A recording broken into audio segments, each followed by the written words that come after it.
Susulan sidang akhbar oleh Perdana Menteri Datuk Seri Anwar Ibrahim yang antara lain mesyuarat kabinet hari ini menyentuh berkenaan dengan perjanjian Malaysia 1963 dan untuk mendapatkan reaksi lanjut dan analisis berkenaan perkara-perkara yang diumumkan oleh Perdana Menteri. Bersama dengan kita ketika ini tetamu dalam talian Profesor Madya Dr. Zani Osman, Fellow Penyelidik Kanan Kita UKM. Doktor, apakah komentar awal khususnya melihat kepada perkara-perkara yang diumumkan rentetan daripada awalnya pengumuman berkenaan dengan pengurusan petrol di negeri Sabah dan juga pengumuman hari ini berkaitan dengan MA63, adakah ini satu proses atau progres yang cepat ataupun ada pandangan dan perspektif lain berkenaan dengan pengumuman hari ini, Doktor?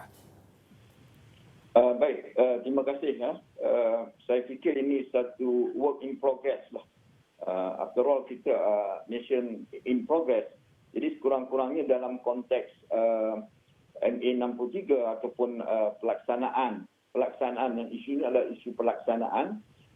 Sekurang-kurangnya pengumuman yang dibuat oleh Jemaah Menteri yang diumumkan sendiri oleh Perdana Menteri yang ke-10 sebentar tadi itu memberi satu signal ataupun satu pengharapan yang bagi saya agak signifikan kepada perkembangan federalisme itu sendiri di Malaysia.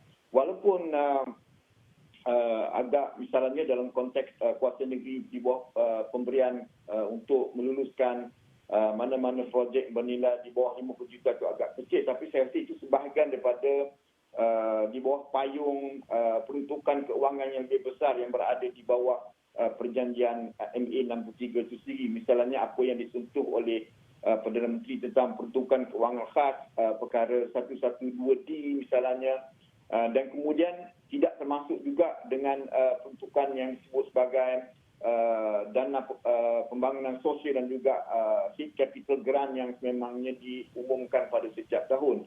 Tapi apapun, apa yang diumumkan itu tadi, ada 5 perkara misalnya, saya nampak ini semacam satu pada peringkat awal ini, berbanding dengan perkembangan sebelum ini, sesuatu yang positif, sesuatu yang amat diraikan, dan kalau boleh perkara ini tidak boleh dibiarkan begitu tertangguh. Misalnya soal disentuh di soal connectivity, iaitu Peng Borneo umpamanya. Persoalan Peng Borneo ini sudah pun berada di dalam radar masyarakat dengan begitu lama. Soal connectivity adalah antara perkara yang sangat yang sangat diperlukan di Sabah dan juga di Sarawak, kerana kalau connectivity, jaringan kesinambungan ini dapat dipercepatkan dalam konteks Sabah dan dalam konteks Sarawak, saya percaya pemacuan kepada pembangunan ekonomi pinggiran itu akan dapat seiring dan juga selari dengan pembangunan di peringkat pusat ataupun di peringkat federal. Jadi ini secara umumnya saya fikir ini suatu perkembangan yang positif, yang konstruktif kalau dilihat kepada tindakan dan juga antisipasi yang dilakukan oleh kerajaan yang dibentuk selepas pada PRU15 ini. Jadi kita juga menyentuh berkenaan dengan peruntukan yang disebut oleh Perdana Menteri bawah perkara 112D yang mana sebelum ini daripada asal 16 juta dinaikkan kepada 25 juta, tapi selepas itu tidak ada sebarang rujukan semula. Tapi Perdana Menteri memberikan indikator jumlah yang munasabah. Apakah angkanya itu, Doktor? Saya fikir bukan soal angka. Soalnya adalah work in progress dan juga pelaksanaan kepada perjanjian yang sudah pun termaktub di dalam perjanjian 1963 itu sendiri. Jadi soal angka itu bagi saya adalah soal on paper. Yang lebih penting pada masa kini adalah mekanisme yang diwujudkan ini, ada jawatan kuasa kerja, ada timbalan Perdana Menteri yang khusus yang mengapalai perkara pelaksanaan ini, itu perlu disegerakan. Itu perlu disegerakan dan tidak boleh ditertangguhkan lagi. Kerana itu yang ingin dilihat oleh rakan-rakan kita di Sabah dan juga Sarawak. Bukan soal soal yang bersifat kosmetik cantik on paper, tapi pelaksanaannya bagaimana, itu harus disegerakan. Jadi soal peruntukan 112D yang dulu 16 juta kemudian diangkat pada 50 juta itu masih bersifat on paper. Well, it's good but then it's still on paper. yang perlu dilihat sekarang ini, yang perlu disegerakan adalah realisasikan perkara tersebut. Dilaksanakan dengan keadaan yang segera supaya persoalan keterpinggiran, persoalan ketimpangan umpamanya di antara wilayah itu dapat kita secara gradualnya dapat kita atasi.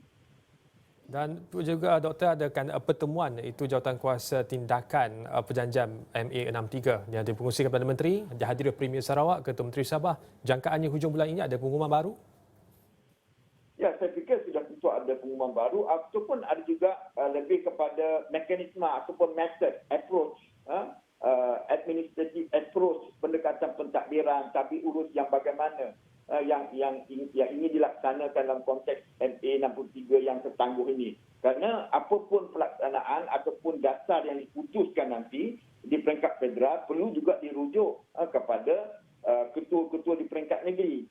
Kerana ketua-ketua di peringkat negeri ini lebih mahir dan lebih arif dengan ekosistem di negeri masing-masing. Jadi saya fikir pertemuan itu nanti bukan saja soal penambahan peruntukan, itu perkara yang sebenarnya bukan perkara baru, sudah memang berada di dalam peruntukan ataupun perjanjian itu, tapi lebih kepada bagaimana pelaksanaan pendekatan pentadbiran, pelaksanaan tadbir urus untuk mempercepatkan apa yang selama ini sudah tidak dilaksanakan, apa yang selama ini yang diritihkan oleh rakan-rakan kita di Sabah dan juga di Sarawak.